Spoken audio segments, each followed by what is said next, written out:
gentlemen, you the listener, this is the one man you all want to see at our live show. Bless him, he's here, he's joining us. Please welcome Jimmy Greaves!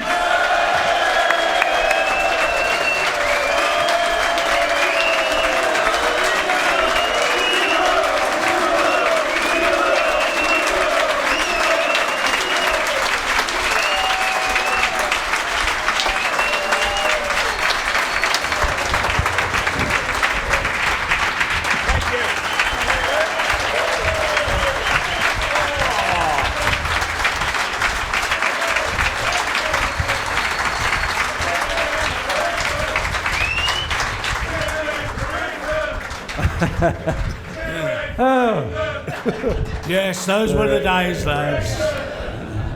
Well, that was a bit of a damn squib, wasn't it? Could have made more effort. Great for Spurs, this bloke, you know. No, Jimmy, great. Thank you for coming on to this special live show. And welcome to the Spurs show. My name is Phil Cornwell. I'm saying that because it's sort of on the radio, this, isn't it, Theo? It is. This is Theo. It's a radio show. It's like a radio show, isn't it? And all that lot on the computer and all that. That's it. It's all electric anyway. This is Theo Delaney, and this is Mike Leigh. Good evening, everyone. Hello out there. Good evening. Hello, Theo. Sorry, you were going to say something. No, I've got nothing to say at all. And you are the audience, and we love you, and thank you for coming. Yes, we've got a live audience, and we have Mr. James Peter Greaves here. Woo! Notice I used the middle name there, Jimmy. You know, yeah. I'm right, aren't I? I'm right. Yeah, you're right. Do you know? Do you? I mean, at the moment, before we look back on your time at Spurs, it is customary on this show to look at the present side. If you're that way inclined, you know. What do you think? I mean, what do you think? Do you still watch much football? Not as much as everybody would expect that I do. So, wow.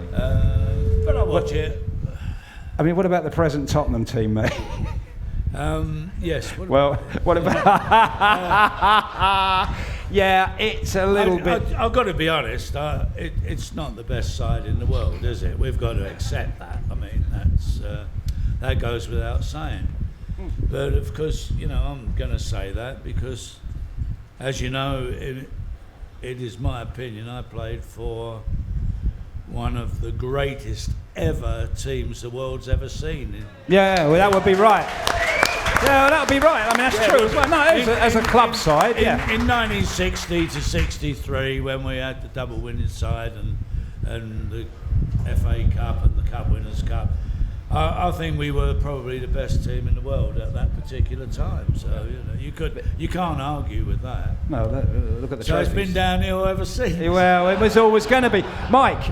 I mean, a terrific performance against Palace.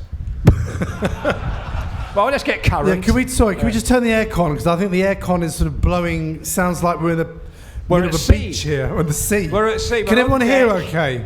Yeah. Everyone can hear. Everyone can hear out there. It's like we're on a cruise ship, fine, together.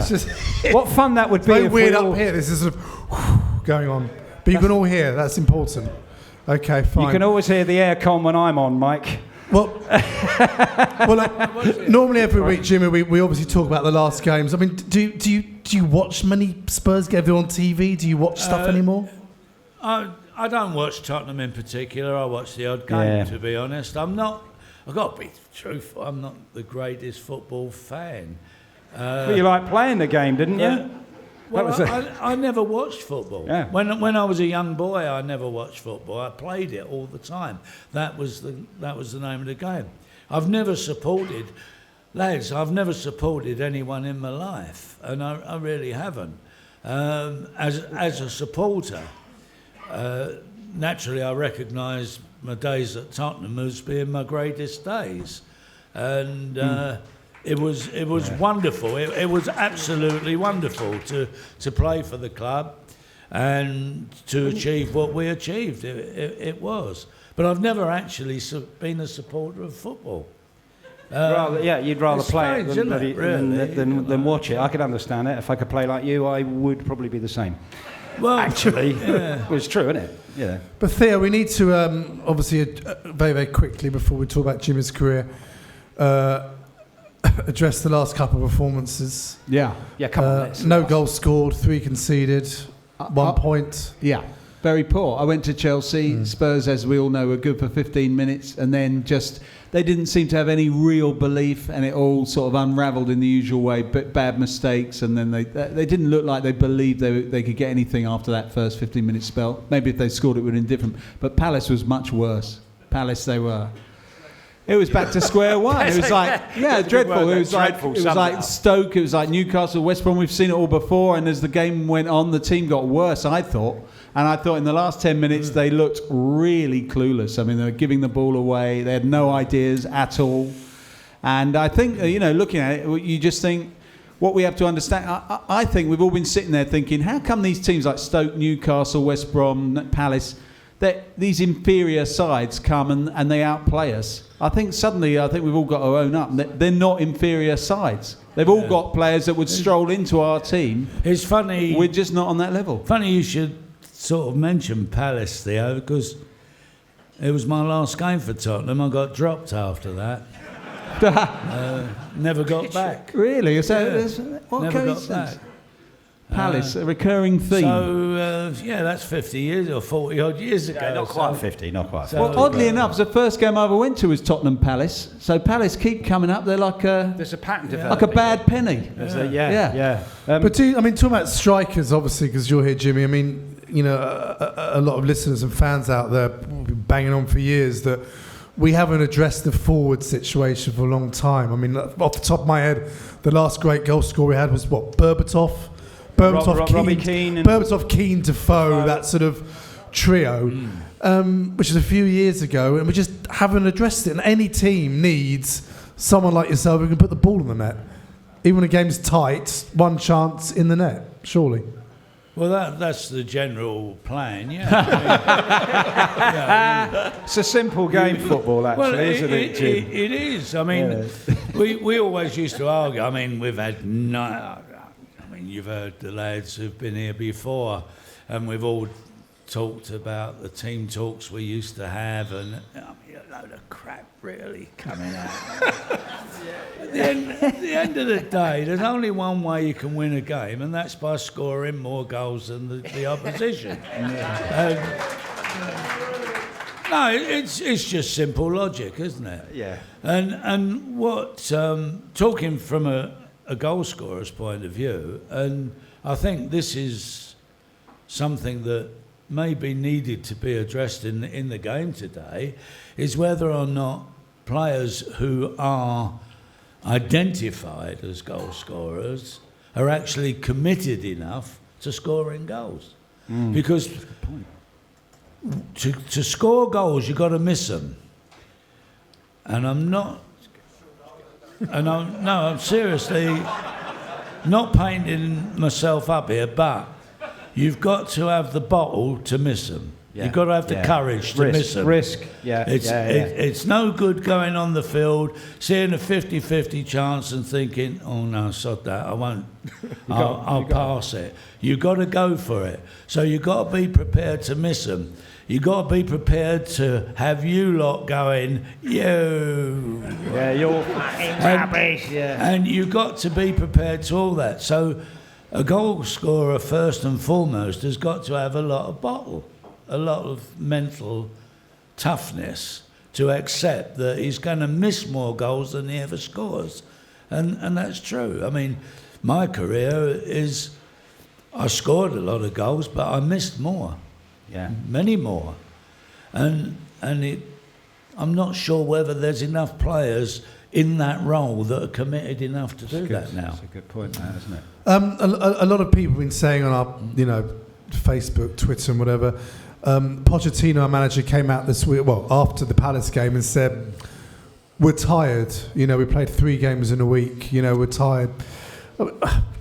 You played how many games a week on, we used to... Do you buy that? No, I don't buy that at all. Christ, I mean, when a player says he's tired, I don't know what he means by that. I mean, we used to have... Bill Nick used to occasionally organise friendlies, against Wembley, Dulwich Hamlet, anybody who was around at the time who needed a few bob coming through the gates to keep them going. And we all volunteered to play. That was it. We wanted to play. We were prepared to play. Play every day. It wasn't a problem. And the thought of being tired, I don't recall any player ever saying he was tired. I'm sorry. It's a lame excuse, really, isn't it, mate, actually? It's a lame excuse, isn't it, really? Well, it's a very You want to play, don't you? You want to play. That's what, when you're playing, you're not tired, are you? That gives you the. Well, it is a lame excuse. And, I mean, I've seen players, I'm going back to the old days now. When, there were no substitutes. You used to get injured and you'd hobble into training. And on Cecil Point, and the trainer would say, right, run 20 yards, and you'd run 20 yards and collapse. And he'd say, well, you're fit. And he'd say, you'll run it off anyway. So, that's great. I've seen players get on the field like that, that's it. But it doesn't, again, it goes back to commitment, really. It goes back to... I don't know what they're putting in players' minds You lived to score goals, didn't you? And presumably, when you were growing up as a kid, that for you, that was scoring goals was it. It must have been, It was, Phil, when I was a schoolboy. When you were a real kid, I was a very natural goal scorer. But at the same time, it became a bit more important than that. When I joined Chelsea from school.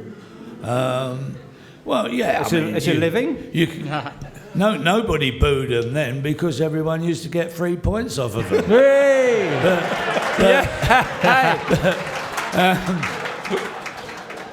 Things are a bit different. That was after Drake's Ducklings, wasn't it? That was after that, wasn't it? But again, it means taking on a responsibility. In the end, you say, right, you're nominated, you're the goal scorer. You've had Gilly here. Gilly and I used to work the front, and we used to say, right, it's our It's not our responsibility to chase back and tackle. That's the midfield's responsibility. Our responsibility is to score goals. And if you don't take that responsibility on, you're never going to do it. But you were 17 years old and you were on that pitch. I mean, did you get kicked up in the air when you first... Did you get the treatment? Yeah.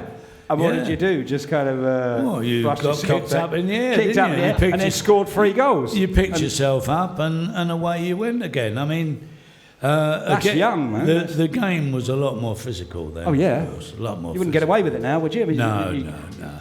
No, you couldn't. Imagine playing against the late Chopper Harris or somebody like that. Yes. Jim. No, he's not dead. He just used to tackle that guy. Jim, didn't you? Isn't it right that Billy Bremner once kicked you in the tunnel before? Billy Bremner did kick me in the tunnel. Yep. Oh, great.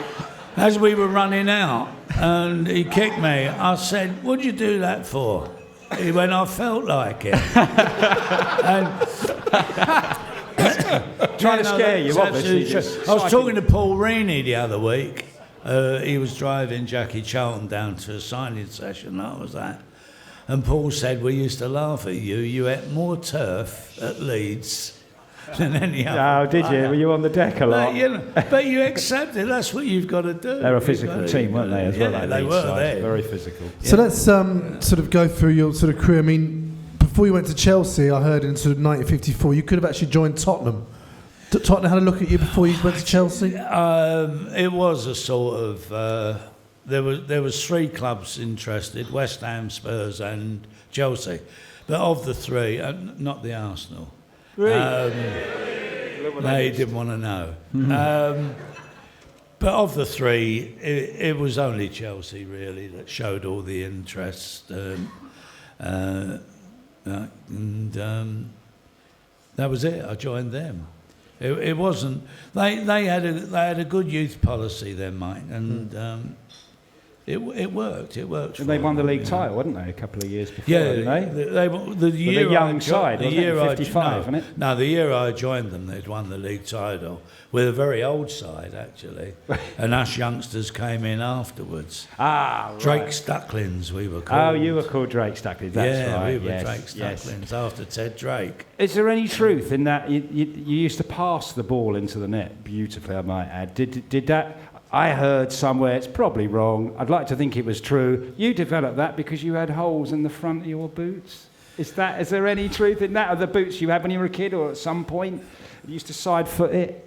No. Go on, say it's true. Jimmy, say it's true. It's for him. No, It's bollocks, isn't it? look, it is. They're things they say. You've got to measure the fact that the goal is 8 foot by 8 yards or whatever it is. Yeah.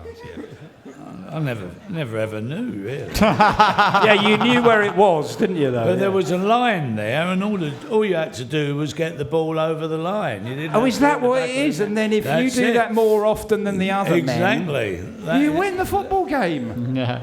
No, that's what it's all about. I know. So after Chelsea and your very, very brief time in Milan, how did Spurs come for you? I mean, obviously Bill Nick, did he come out to Milan and see you? How did you sort of first get the nod that, you know what, Spurs want you now? Well, pretty much Bill came out and signed me. That was it. From Milan. But didn't Chelsea put a bid in as well? Though, at the Well, same Chelsea had put in some sort of Mickey Mouse bid, I think, to sort of placate the fans that I was going to go back there. Right. But it didn't really happen, and I always wanted to go to Tottenham anyway, so it was a done deal. Yeah, because they'd won the double, and you're thinking, I'll have some of that. It was a done deal. No, it wasn't that. It was just that I felt that going to Milan, there had to be a reason for it, and it wasn't to go back to Chelsea, it was to go to Tottenham, which I did. And that's it. What was it like? You know, you walked into that dressing room from a team that just won the double. You know, you were a young man at that time. Was it quite intimidating at all? It was very intimidating because I'd had a great deal of bad publicity over the Milan affair about being a spoilt brat and this, that, the other, which I might have been, I don't know.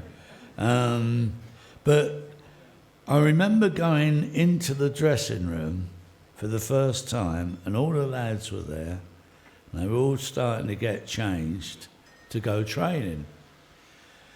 And Johnny Smith, he was a reserve team player. He'd come from West Ham, John, and he'd played for England schoolboys, etc.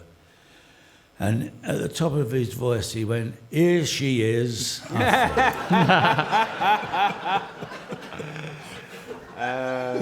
thought, oh, here we go, you know. There's some work got to be done here.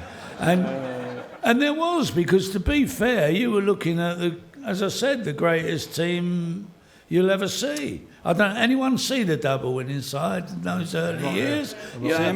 Have you seen better football? Have you seen a worse pitch? Yeah. And Jim, too narrow, yeah. Why do you think we failed to win the league back-to-back, actually, then the following season? We were close, weren't we? I don't know. We should have done. Yes. I mean, we should have. Ipswich Town won it. We should have won it. In 62, we just let it slip in 62, yeah. I think we were underachievers anyway. After the team broke up and, you know, Danny got injured and left, we lost 64, dear John White.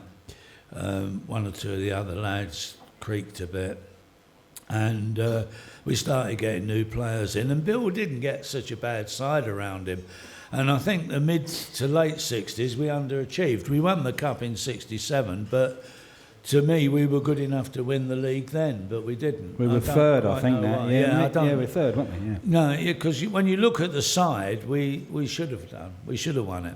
But that first season, obviously, your first season at Spurs, you won an FA Cup final medal. Very, very close to getting to the European Cup final. Obviously, that a lot of people here were at that Benfica game. Do those two legs still rankle with you? I mean, to a lot of fans they still go, it was the greatest game they ever saw at White Hart Lane, that second leg. Yeah, they do, mate, because I tell you, we were refereed out of it.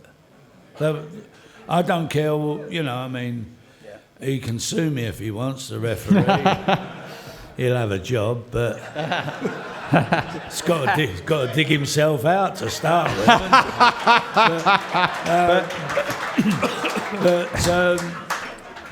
No, I mean, there was no question. Over there was where we were refereed. I got the ball, beat two men and scored, went that way, and pushed it past the keeper into the back of the net, and he gave offside. And you wouldn't get away with it now because the television cameras would have been there and everything. And then, of course, the home leg, we scored first. I scored, Bobby Smith flicked it on. I ran between the two players, hammered it in, and the linesman gave offside. So immediately we would have gone into a 1-goal plus.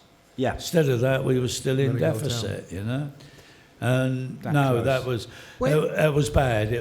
And that side could have won the European Cup. I think obviously. Had we beaten Benfica, I think we'd have won it. It was the best team in Europe, almost certainly, wasn't it? Yeah, I think. When something like that happens, do you think at the end of that, when all the players are sitting in the dressing room thinking we've been cheated, do you think these officials are idiots, or do you think these officials have been bunged? Bunged, yeah. No question about it. Yeah? In my opinion, yeah. I think there was some funny business went on then. It can't now because the game's under too close a scrutiny. But I think then something fishy went on, definitely.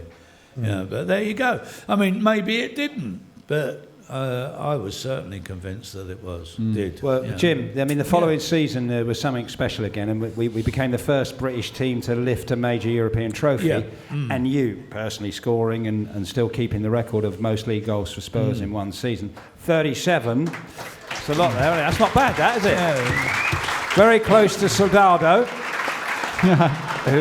No, I wish he were. Not yet. Why did everything click that year, do you think, with that side, the 63? Well, we clicked the year before. I mean, we were due to, I think, win the European Cup the year before. Yeah. And as I say, I think we got done out of it in the semi-final.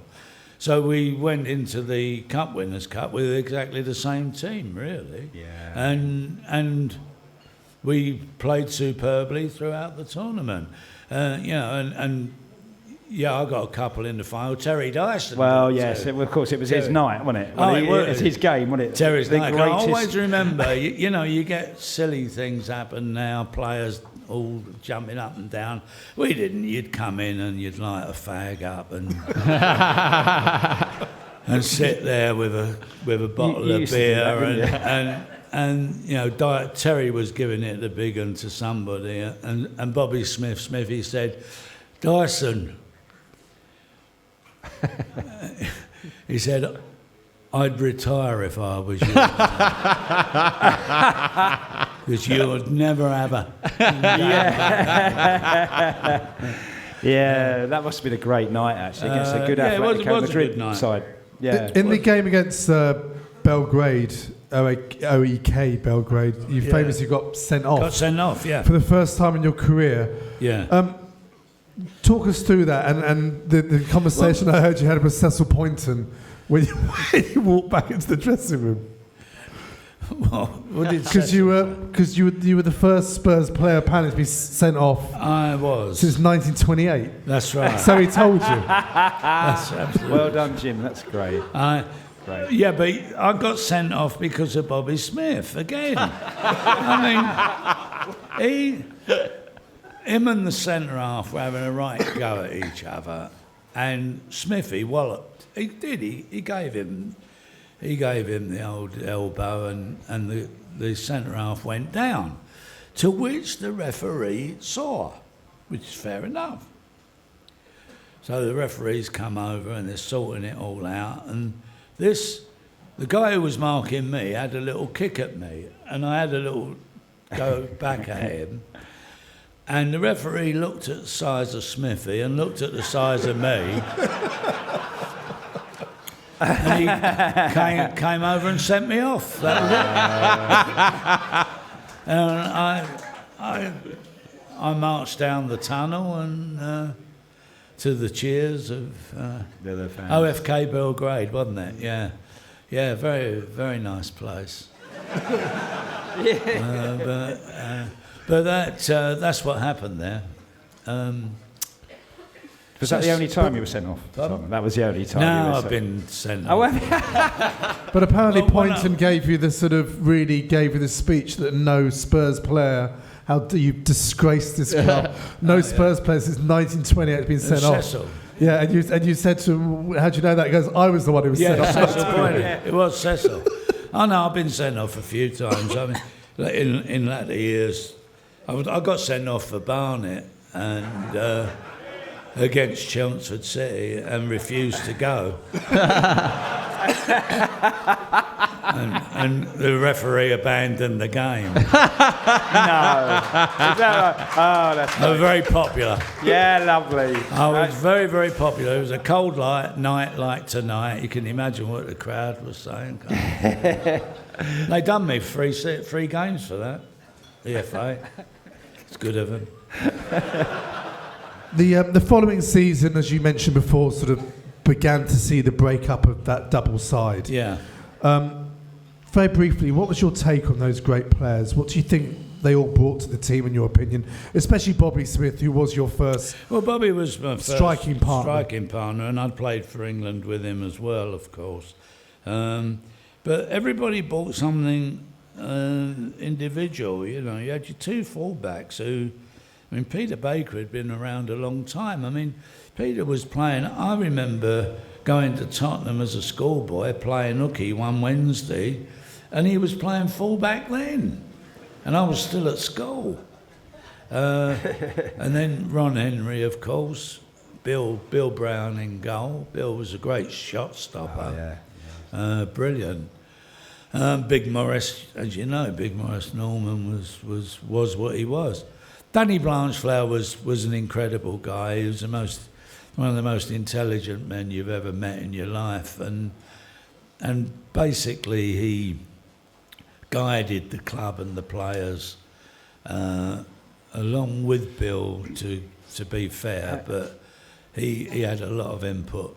Danny, Dave Mackay, greatest player to play for Tottenham. Personally, yeah.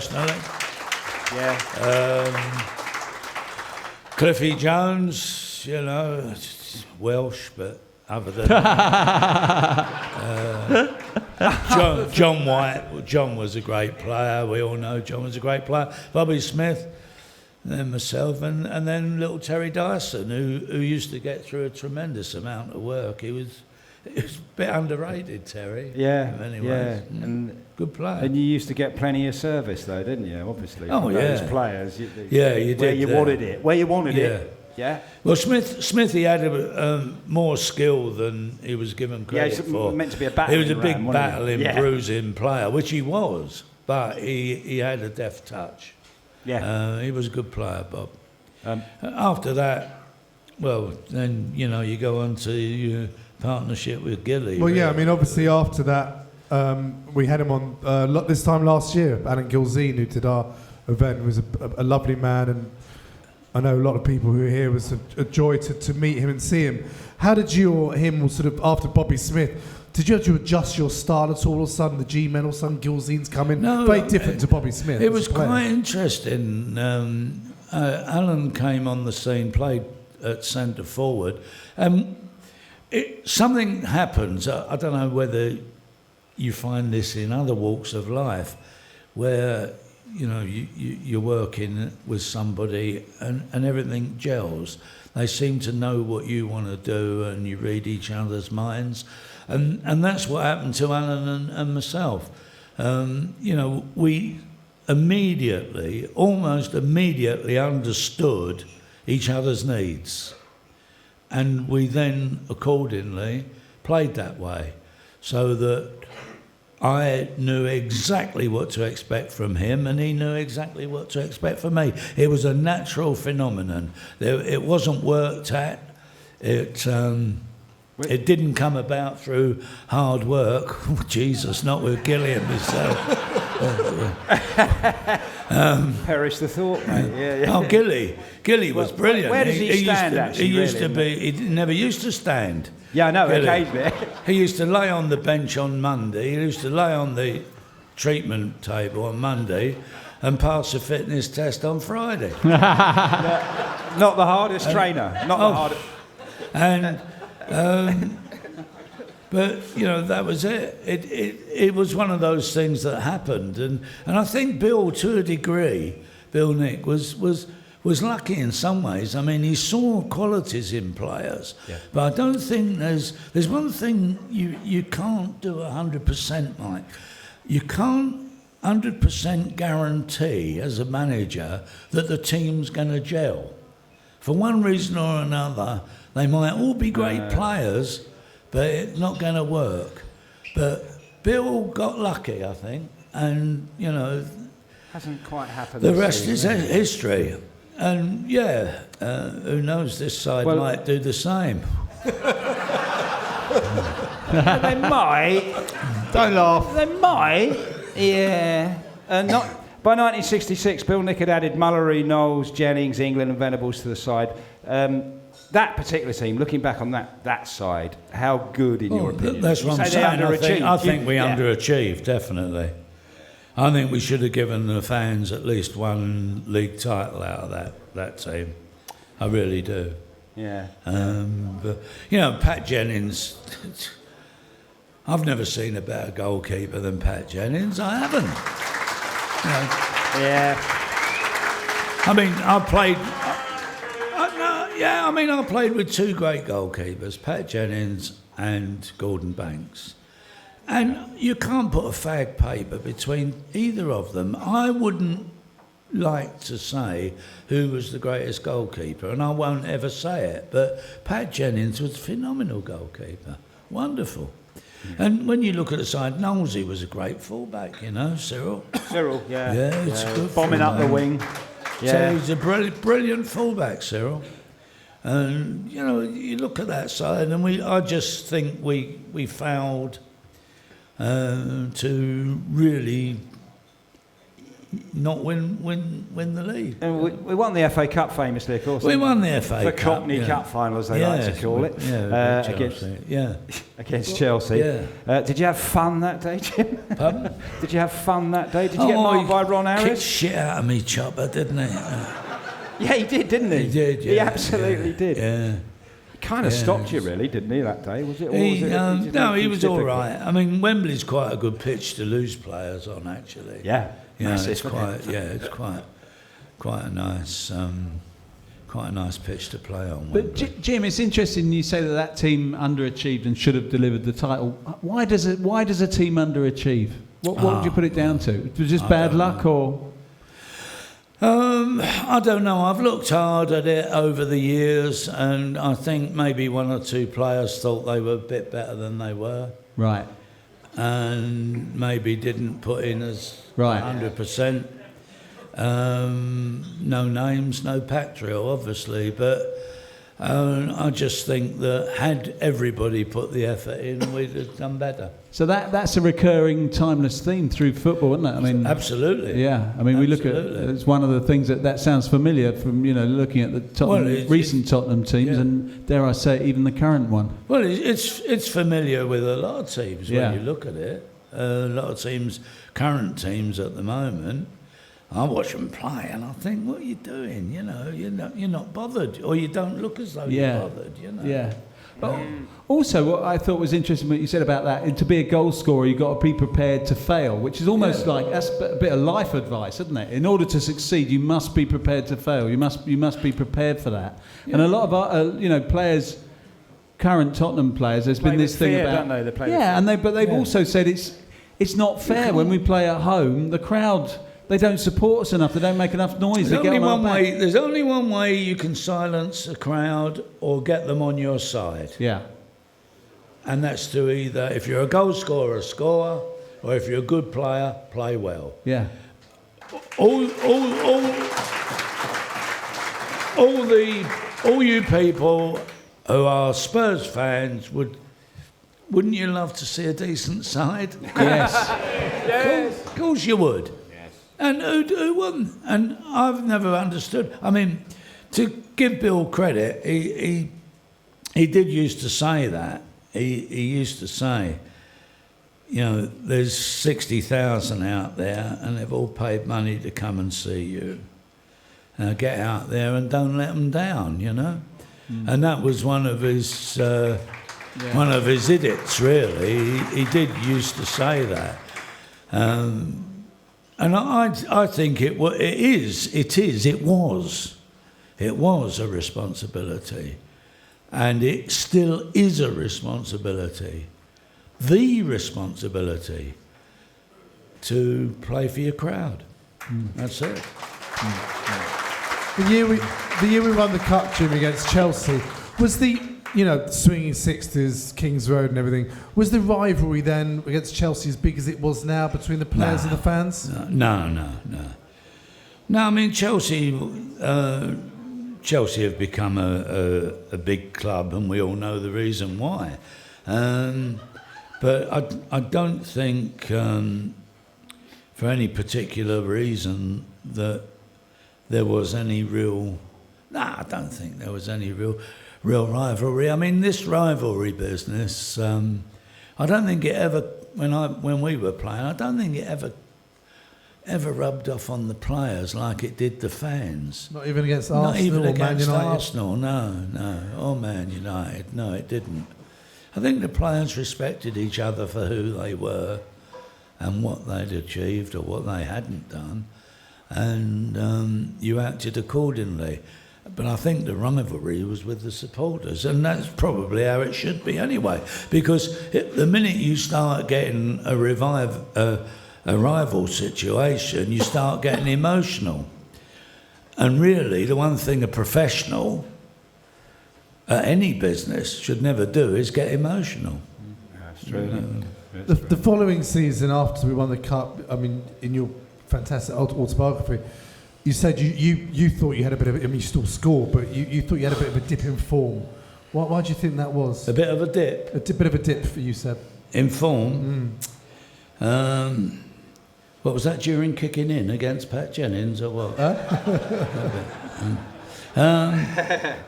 No, I couldn't. I suppose I got to a stage where I actually was going to do a piece for the people on this, because I write for the people. I know nobody reads it down south. And it was basically on Steve Gerrard. I think there comes a time in a player's life when he needs a bit of help. And all the players in the dressing room are looking to that player because they've looked at him for so long. They keep expecting him to do it, which you can't do. And there are times when really they should be thinking, come on, we've got to go and give him a bit of a helping hand. And I don't think that often happens. Really outstanding players are relied upon. They're not reliant on others. But there are times when I think they could do with a bit of help, and it don't come. Do you think it's just the players and even the club, people who run the club, managers, coaches, chairman? Do you think sometimes, I'm not talking about yourself, but in general, a player needs an arm around them, or have a couple of games, couple of weeks off, that kind of thing? It depends. It depends on the player. I mean, I didn't want Bill Nick's arm round me. There might have been one or two of the lads that would have enjoyed it,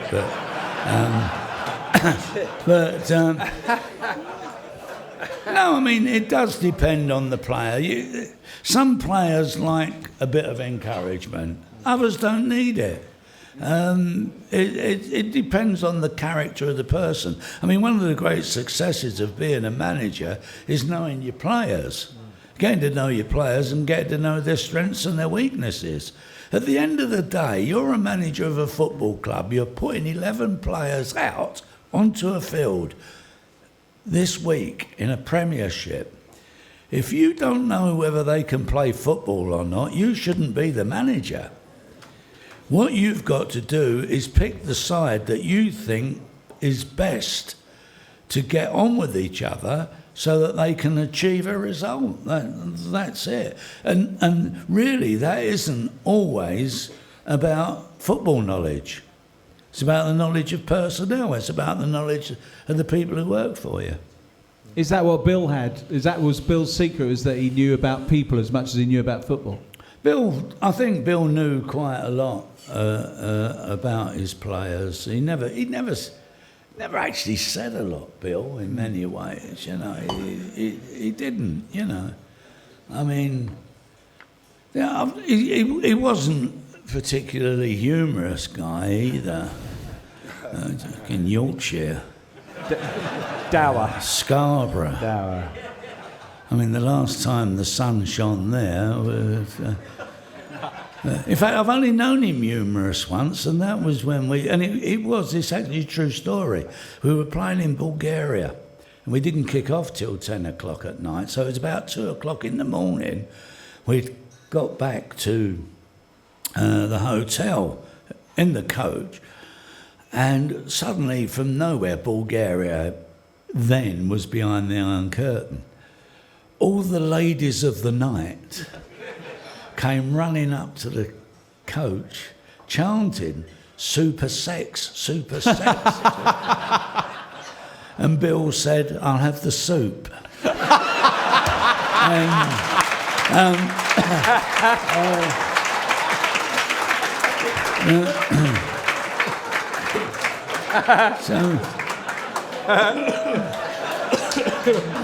Is that true? So we got, yeah, you're making that up, mate. It's great anyway. It don't matter. I don't know. Where do you go from? Where do you go from? I mean, it's very difficult to remember all these things, you know. I mean, I don't know how I got here tonight. Right. Yeah. Following season, sort of 68-69, you were 29 years old. Again, you became the first division leading scorer with 36 goals that season. Wow. Unbelievable. And that was with a new side. That was with Perriman now in the first team, Bill, Ray Evans, Johnny Pratt. Unbelievable. And then then all of a sudden, nothing to do with you. We all know as Spurs fans going week in, week out now, we had a couple of really disastrous results. Sunderland, who couldn't get a win, beat us. And then we lost to Palace in the Cup. And then all of a sudden, after scoring these goals, you were just building it, just left you out the side. How did you cope with that? I mean, that must have been quite after being, top dog for all those years, all of a sudden you're just not playing. That's right. Well, that was it. Sometimes footballers, sometimes managers say, "I'm resting you." They're not, they're liars. They're dropping you. They're dropping you. They don't rest a good player, do they? Don't rest someone in form. They drop you. That's it. And I don't know why. I mean, he lost his rag. He dropped Gilly. He dropped several other players as well. He'd lost his rag because we'd got beaten in the Cup by Crystal Palace. Bearing in mind they were in the first division as well, so there weren't any mugs. Yeah. But that was it. I never got back after that. That was the last game. I mean, it's 44 years on, you must have sort of thought about it. Do you think at the time, a few times? Just a few. Do you think you were treated, not just by Bill Nick and the club, do you think you were treated badly then, or do you think looking back you might have sort of done things differently? Because you were under contract, weren't you? You could have stayed where you were if you wanted to. I can only relate it as I see it. I wish Bill was here now to give his version, and I really do, because I respect the man deeply. But I was at home, the phone rang, I picked the phone up, and it was Bill. I said, yeah. He said, I've got Martin Peters in my office. I want to sign him. I want you to go over to West Ham and in part exchange. So I said, well, a bit sudden, Bill, this, that, the other. He said, we no longer want you at the club. Your services are not required, and that's it.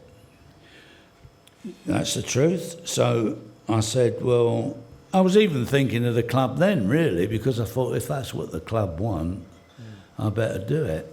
I wasn't thinking clearly. So anyway, the inevitable happened. The following day, I went into White Hart Lane to pick up my boots and say goodbye to all the lads and everything, and there wasn't a soul there. He'd taken them all down to Cheshunt to train, and the only person who was there was Johnny Wallace, who was the third-team trainer, who had my boots. He said, now, there's your boots. And I thought that was a bit harsh. Thought that was a little bit nasty to take everybody down without me having to say goodbye. And that was it. I walked out of Tottenham. There wasn't a soul there, and that was the end of the story. And believe me, I did not want to leave Tottenham Hotspur. Never even occurred to me. Did you ever, years on, did you ever get a chance to speak to Bill or anyone else connected to the club to go, look, No. this is what was going on behind the scenes or anything? I think he had the ear of a couple of players, maybe. Certainly Eddie Bailey, who didn't sort of like me very much.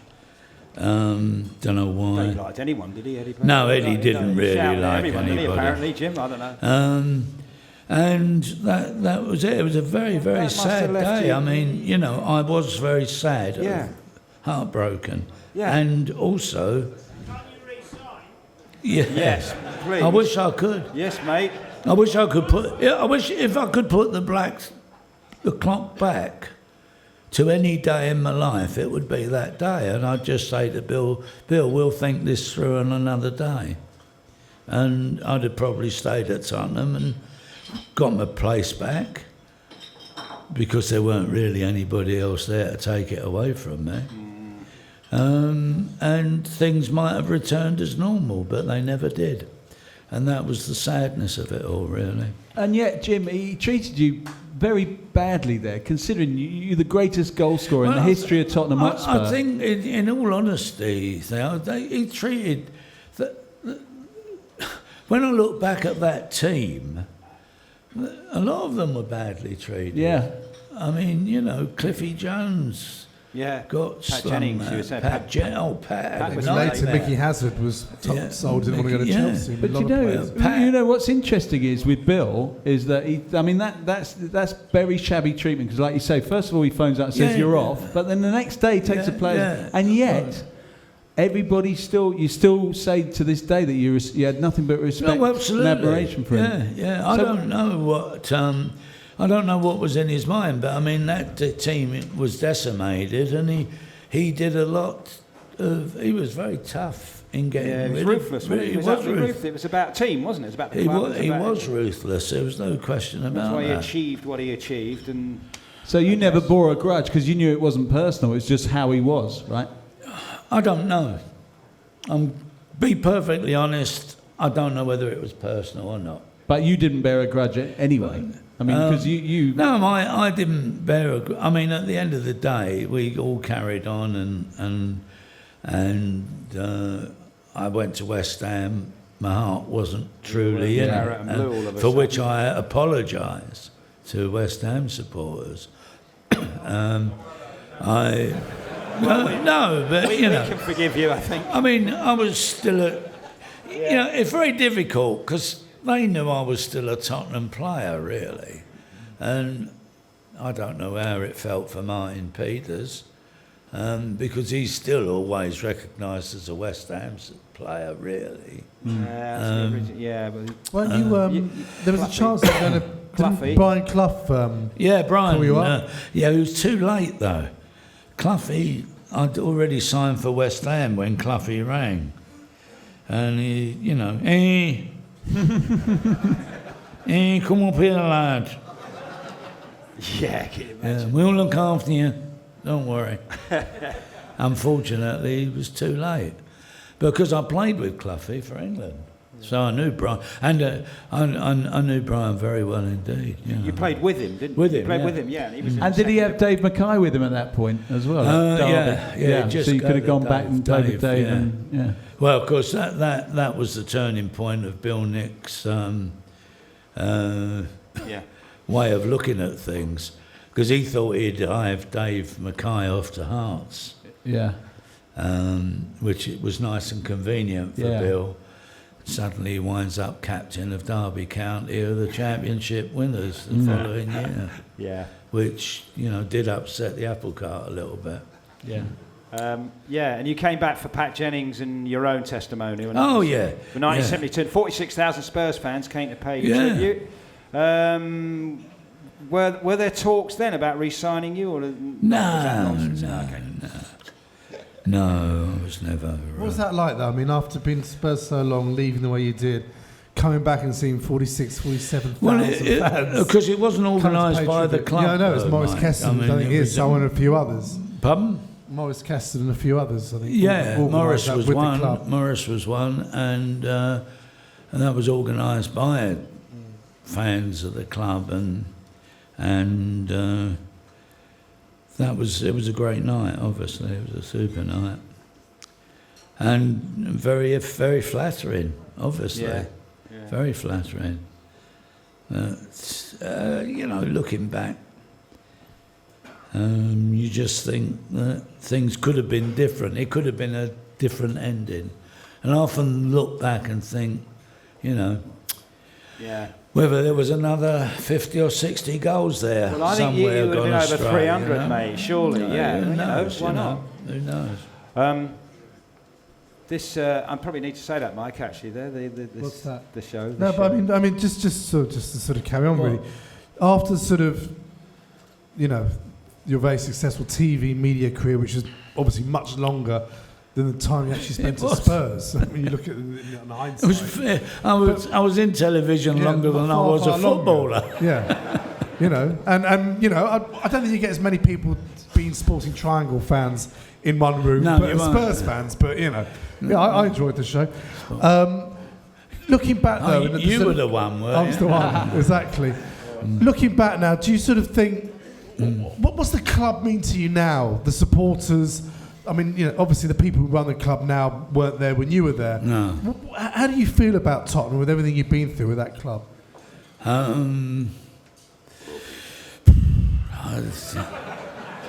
Very difficult, really. I've sort of moved away from football in general, and I've got to be honest. I don't support Tottenham. I don't support. I mean, I think it would be a sin if I said I don't support Tottenham, but I support the Arsenal, because that's not the case.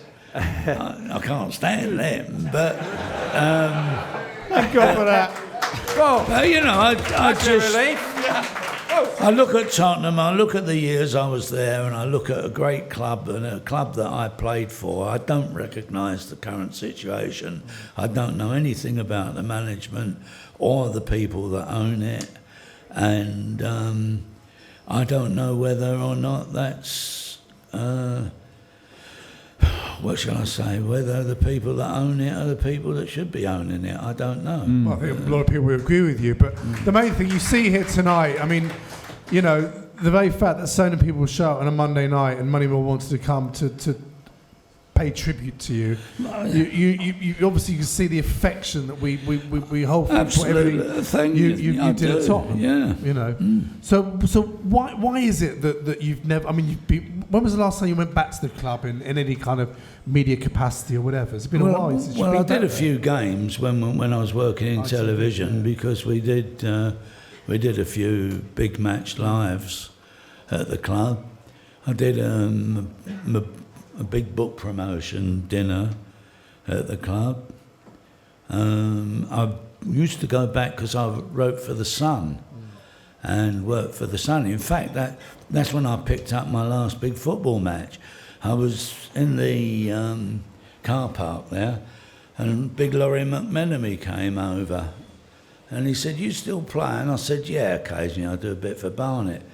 He said, "I want you to come down and play for Southampton in the week against Vancouver Whitecaps for someone's testimonial." So I did. So I finished up playing for Southampton as well. Did you score? No, missed a penalty. But that's it. Do you ever think about managing at all, or coaching or managing in some capacity? No, it was never. There are players. There's two types of players in football. There are the players that look at the game, analyse it, love it for what the game is, and they are your coaches and your future of the game. Then there are players like your George Best, your Dennis Laws, players who really loved playing it but didn't want to get involved in anything else. And I was one of those players. I loved playing football. I loved my footballing career. But I always knew that I wouldn't be interested in doing anything afterwards. Although, having seen the way they move around now and the money they're getting, I might have dropped a bollock there. But